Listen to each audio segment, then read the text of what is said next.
Hi, assalamualaikum. Ating pag-uusapan ngayon ang pagbabawal ng cosmetics or makeup sa loob ng production area. Ang makeup ay against sa ating good manufacturing practices at ito'y magiging dahilan ng food contamination. Bakit pinagbabawal ito?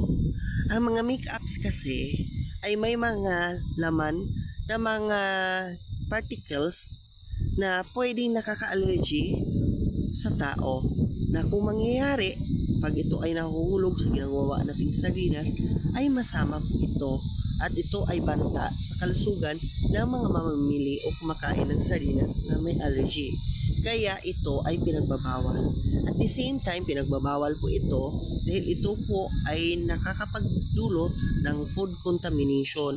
Ibig sabihin, dito tagal po ang ating ginagawa o pinoproseso na sardinas sa taon na dapat ito ay tatagal. For example, hindi siya aabot ng 3 years dahil kontaminado na pala ang ating ginagawang sardinas.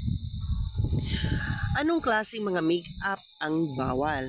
Blush on, yung paglalagay dito ng eyebrow, mga shades, mga make-up talaga, foundation, at saka lipstick. Sino mang mahuli ay may karampatang parusa.